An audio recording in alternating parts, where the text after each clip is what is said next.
Bien vous préparer au DNB. Facile avec ce résumé qui vous permettra de bien comprendre les axes du programme d'histoire, de géographie et d'éducation civique. Commençons dans cette vidéo par le programme d'histoire. Nous verrons dans une autre vidéo la géographie et dans une autre, enfin, l'EMC. En troisième, le programme d'histoire est axé sur le XXe et le XXIe siècle, c'est-à-dire de 1914 jusqu'en 2001, au moment des attentats de New York. Ce programme est divisé en trois grandes parties.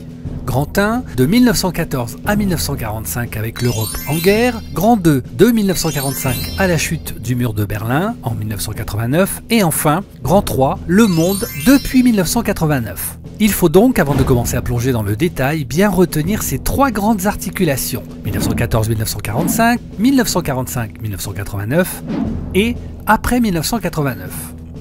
Commençons par la première grande partie, l'Europe, un théâtre majeur des guerres totales 1914-1945. Ici, vous l'avez compris, il s'agit de comprendre que notre vieille Europe a été au cœur des deux guerres mondiales qui ont fait plus de 80 millions de morts. Vous reverrez dans vos révisions le rôle des civils et des militaires dans la Première Guerre mondiale et les conséquences de la défaite allemande en 1918. Les mots-clés à retenir ici sont guerre totale, génocide, front, arrière, économie de guerre et propagande. Ensuite, après 1918, il s'agira de constater que l'Europe se couvre de régimes totalitaires, comme en Allemagne, avec Hitler, en Italie, avec Mussolini, en Espagne, avec Franco, sans oublier l'URSS de Staline.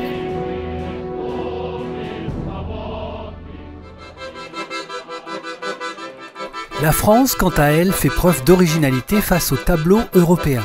La démocratie résiste au fascisme. Les Français votent en 1936 pour le Front populaire avec Léon Blum comme chef de file et qui donne pour la première fois aux ouvriers de nouveaux droits comme les 2 semaines de congés payés. Les mots-clés à retenir ici sont propagande, antisémitisme, culte de la personnalité, chef unique, génocide.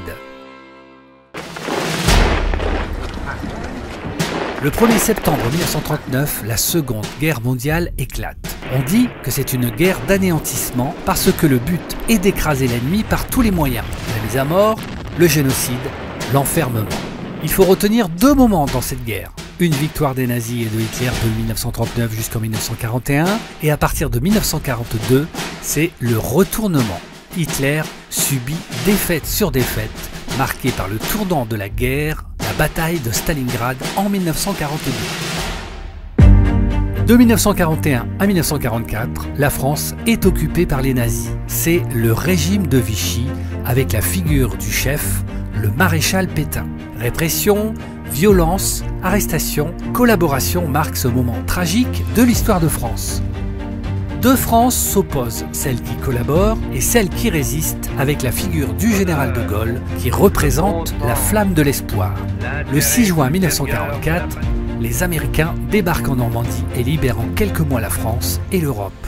Hitler se suicide en avril 1945 à Berlin et l'armistice est signé le 8 mai 1945.